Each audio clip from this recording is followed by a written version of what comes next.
অভাৱৰ বাবে যেতিয়াই নিজৰ সপোনৰ দিশত বা নিজৰ ভাল লগা বিষয়টো লৈ মই পঢ়িব নোৱাৰিলোঁ, তেতিয়াই মই ঠিক কৰিছিলোঁ যে মই নিজে স্বাৱলম্বী হ'ম বা ধৰি লওক যাতে কাৰো ওচৰত কেতিয়াও হাত পাতিব লগা নহয়। আৰু ঠিক সেই মৰ্মে মই হায়াৰ ছেকেণ্ডাৰী পৰীক্ষা দিয়াৰ পিছৰ পৰাই টিউশ্যন কৰা আৰম্ভ কৰিছিলোঁ। আৰু তেতিয়াৰ পৰা টিউশ্যন কৰি কৰি মই ডিগ্ৰী সম্পূৰ্ণ হোৱালৈকে, তাৰপিছত মাষ্টাৰ্ছ কৰালৈকে মই টিউশ্যন কৰিয়ে আছিলোঁ। কাটিং বা চিলাই এইবোৰ কথা পিছত আহিল।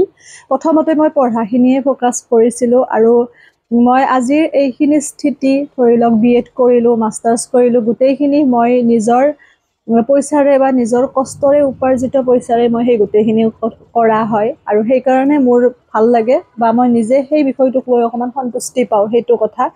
আৰু এটা কথা, এইখিনি মই পোৱালৈকে যে কোনো ধৰণৰ অশান্তি পোৱা নাই বা ধৰি লওক মানে বাধা পোৱা নাই, তেনেকুৱা নহয়। বহুত বেলেগ বেলেগ ধৰণৰ বাধাৰ সন্মুখীন হৈছিলোঁ। কিছুমান এনেকুৱা ধৰণৰ সময় পাৰ কৰি পেলাই মই যে এইখিনি স্থিতি পাইছোঁ, সেইটো মোৰ কাৰণে মানে মই কি ক'ম, আচলতে সেইবাবেই মই ভগৱানতকৈ আপোন কোনো নাই বুলি ভাবোঁ মোৰ বাবে, মোৰ জীৱনত। হয়তো কোনোবাই শুনিলে বেয়া পাব পাৰে যে পিতৃ মাতৃ আছে, তেওঁলোকে আচল ভগৱান, কিন্তু মোৰ ক্ষেত্ৰত কথাটো সম্পূৰ্ণ ওলোটা।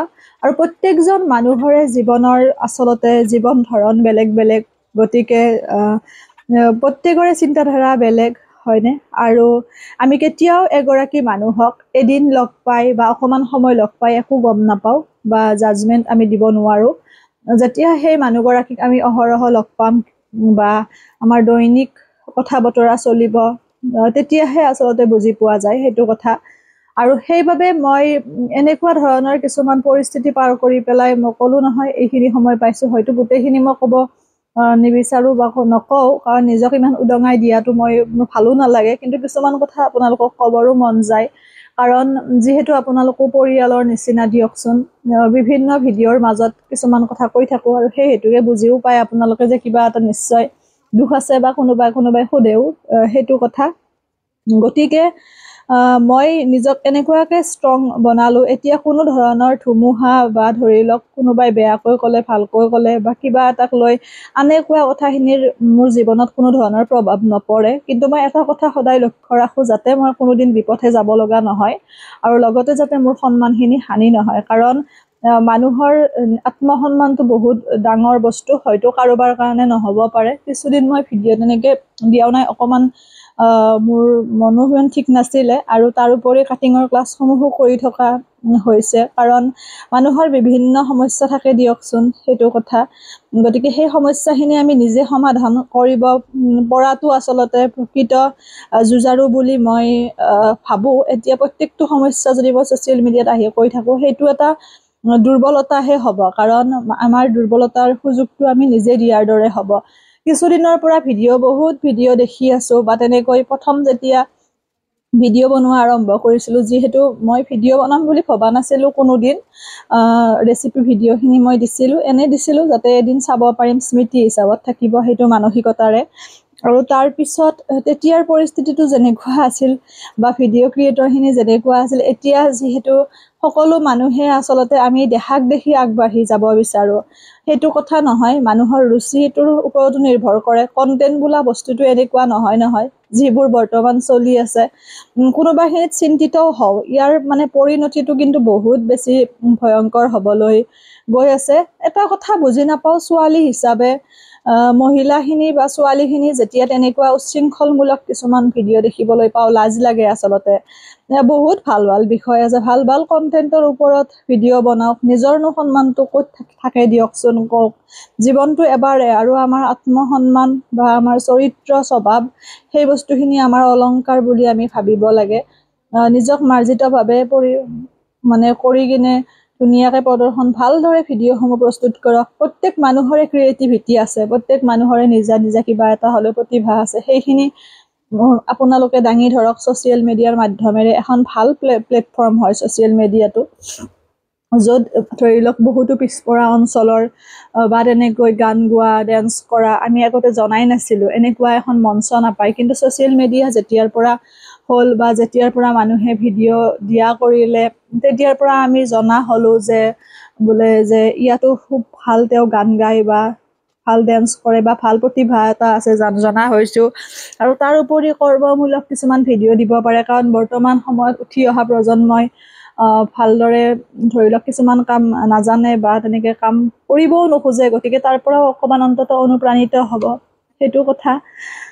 ভাল লাগে বহুত, আপোনালোকে উৎসাহী কৰিছে। ভিডিঅ'বোৰ দি যাম মই মাজে মাজে আপোনালোকৰ মাজত আগবঢ়াম। আৰু বহুতে সুধি আছিল মোৰ টেটৰ ৰিজাল্টৰ কথা, ভাল হৈছে সেইখিনি মই ভিডিঅ' মাধ্যমেৰে বা তেনেকৈ কোৱা নাই, সকলোখিনি হৈ লওক জইনিং, তাৰপিছত আপোনালোকক মই জনাম বা গম পাব আপোনালোকে।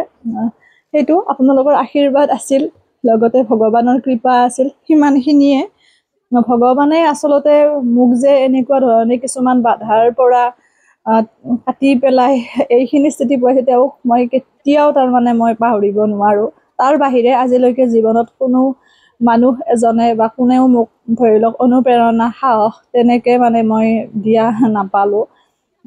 আৰু অভাৱ অভিযোগৰ কথাটোতো কৈছোঁৱে, বহুত বেলেগ এটা পৰিস্থিতি আছিল, জিৰ'ৰ পৰা বুলিয়ে কৈছোঁ। ঘৰ এখন মই আজিৰ স্থিতি পোৱাইছোঁ, কিমান কষ্ট বা ঘৰ এখনত সমস্তখিনি কৰি মেলি ঘৰ এখন ঘৰ কৰি ৰখাটো কিমান জটিল, সেই বস্তুটো বহুত কম বয়সতে বুজি পোৱা হ'লোঁ। বহুতে কয় তোমাক ডাঙৰ যেন লাগে, আচলতে আমাক অভিজ্ঞতাই বহুত বেছি পৰিপক্ক কৰি তোলে, বয়সনো কি তেনেকুৱা। আৰু সাজ পোছাকেও মানুহক অকণমান বয়সতকৈ ডাঙৰ সজাই কিছুমান।